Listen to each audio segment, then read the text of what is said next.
ആലോചിക്കുന്ന ചിന്തയുടെ രീതി മനസ്സിലായോ നിങ്ങൾക്ക്? എന്തിനെ റബ്ബ് കിഴക്കെന്ന് പ്രത്യേകം പറഞ്ഞ്, എന്തിനെ റബ്ബ് ദൂരത്തേക്കെന്ന് പ്രത്യേകം പറഞ്ഞത്? ഒരു കഥ ഒഴുക്കം മട്ടിൽ പറഞ്ഞു പോയതാ അല്ല, പഠിപ്പിച്ചതാണ് ഒരു തലമുറയെ. ഈ ലോകത്തിന്റെ മുമ്പിൽ സത്യം വിളംബരം ചെയ്യണം. മറിയം അലൈഹിസ്സലാമിന് ഗർഭിണിയാവും മുമ്പേ അവർ പോയത് കിഴക്കോട്ടാ യാത്ര, അവിടുന്നും പിന്നീട് ദൂരേക്കാ യാത്ര. ആ യാത്ര പോയാൽ ബത്ലഹേം കിട്ടില്ല, നസ്രത്തും കിട്ടില്ല. ഈസാ നബി അലൈഹി സ്വലാമിന്റെ ജനനം ബൈത്തുലഹമിലാണെന്ന് ക്രിസ്ത്യാനികൾ വിളംബരം ചെയ്താൽ നുണയാണെന്ന് ഖുർആൻ ഉറക്കെ പിടിച്ചുകൊണ്ട് പറയണം. അത് നസ്രത്തിലാണെന്ന് പറഞ്ഞാൽ നസ്രത്തിലല്ലെന്ന് പറയണം. നസ്രത്ത് ബൈത്തുൽ മുഖദ്ദസിന്റെ വടക്ക് വശത്താണ്. ബൈത്തുലഹം പിന്നെ ഈ ബൈത്തുൽ മുഖദ്ദസിൽ നിന്ന് ബത്ലഹേം സ്ഥിതി ചെയ്യുന്നത് തെക്ക് പടിഞ്ഞാറ് വശത്തായിട്ടാണ്, കിഴക്ക് വശത്തൊരു ദിക്കിലാണ്. അതാ ഖുർആൻ പറഞ്ഞത്. ഇത് അറിയണം, മനസ്സിലാക്കണം എന്ന് പറയാനാണ്. എന്തേപ്പോ അതുകൊണ്ട് ഇത്ര വലിയ കാര്യം? അതാണ് ഞാൻ തുടക്കത്തിൽ പറഞ്ഞത്. ഒരു പ്രബല സമുദായം വിശ്വസിക്കുന്ന വിശ്വാസങ്ങളിലെ എല്ലാ അബദ്ധങ്ങളെയും തുറന്നടിച്ചു പറയാൻ മദീനയിലും മക്കയിലും ജീവിച്ച് തന്റെ ഇടം കാണിച്ച മുഹമ്മദ് മുസ്തഫ സല്ലല്ലാഹു അലൈഹി വസല്ലം ഈ കിതാബ് തന്റേതാണെന്ന് പറഞ്ഞാൽ പോലും സമ്മതിച്ചു കൊടുക്കുമായിരുന്നു. അതൊരു അബദ്ധം പറഞ്ഞതല്ല ഞാൻ. പക്ഷെ അദ്ദേഹം പറഞ്ഞില്ല തന്റേതാണ്, ഇതെനിക്ക് വഹി കിട്ടുന്നതാന്നാ. സമ്മതിക്കുന്നു പ്രവാചകരെ, താങ്കൾക്ക് ഇത് വഹിയാണ്. താങ്കൾക്ക് എവിടുന്ന് കിട്ടാനാ? താങ്കൾ ഈ നൂറ്റാണ്ടുകൾക്ക് മുമ്പ് ജീവിച്ചിട്ടില്ലല്ലോ. ഒന്ന്. രണ്ടാമത് ഖുർആൻ പറയുന്നത്, അവിടെ ഒരു ഈത്തപ്പന മരച്ചുവട്ടിലാണ് ഇവർ അഭയം തേടിയത്. ഈസാ നബി അലൈഹി സ്വലാമിന്റെ ജനനം നടക്കുന്നത് എന്തിനെ ഖുർആൻ ഈത്തപ്പന ചുവട് പറഞ്ഞത്? ഒരു ഈത്തപ്പന ചുവടെന്തിനാണ് പറഞ്ഞത്? ഈസാ നബി അലൈഹി സ്വലാമിന്റെ ജനനം നടന്നത് കാലിത്തൊഴുത്തില, പുൽക്കൂട്ടില അല്ലേ? കാലിത്തൊഴുത്തുമില്ല, പുൽക്കൂടില്ല. കൂട്ടുകാരെ, പെരുന്നോണേ, നിങ്ങൾക്കൊരു വിവരമില്ല, നിങ്ങൾക്ക് അതിനെ പറ്റി യാതൊരു ഐഡിയ ഇല്ല. താത്ത പറയും പോലെ ഏറ്റു പറയല്ലാതെ ഒരടിസ്ഥാനം നിങ്ങളെ പക്കലില്ല.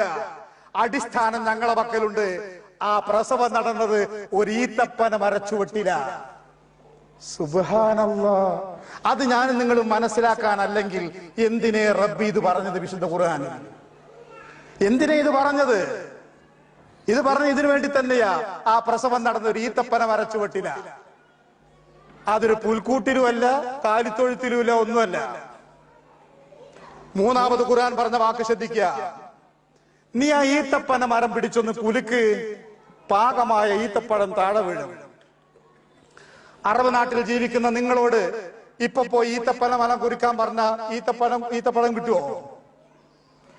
ദോഹയിൽ മുഴുവൻ പോയിട്ട് കുലുക്കിയിട്ട് ഒരു ഈത്തപ്പഴേറ്റ് വാ. ഇപ്പൊ പോയി കുലുക്കിയിട്ട് എപ്പ കുലുക്കും? അത്യുഷ്ടമുള്ള സീസണിൽ നിങ്ങൾ പോയി കുലുക്കിയ ഈത്തപ്പഴം കിട്ടും. അതിശൈത്യമുള്ള സമയത്ത് പോയി കുലുക്കിയാൽ ഈത്തപ്പഴം നിങ്ങളും കുലുക്കും, ഈത്തപ്പഴം കിട്ടൂല. ഖുർആൻ എന്തിനാ ഈത്തപ്പഴം കുലുക്കുന്നതിനെ പറ്റി സംസാരിച്ചത്? ഈസാ നബി അലൈഹി സ്വലാമിന്റെ ജനനം നടന്ന മാസം ഏതാണെന്ന് പഠിപ്പിക്കാനാണ്. അതൊരിക്കലും ശൈത്യകാലത്തല്ല, അതൊരിക്കലും ഡിസംബറിലല്ല. ഡിസംബറിൽ ഫലസ്തീനിൽ എന്ന ലോകത്തൊരിടത്തും ഒരു ഈത്തപ്പഴത്തിലും ഒരു കായയും ഉണ്ടാവാറില്ല. ഒരു ഈത്തപ്പഴത്തിനും കായ ഉണ്ടാവാറില്ല.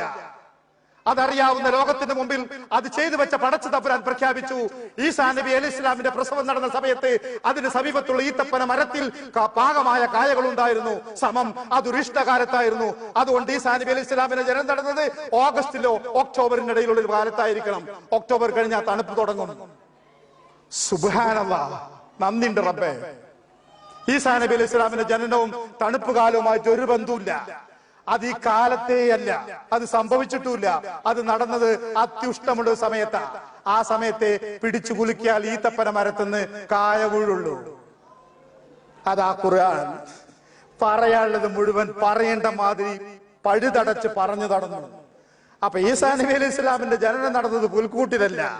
അത് സംഭവിച്ചത് പിന്നെ ഈ ബൈത്തുലഹമിലും നസ്രത്തിലുമല്ല.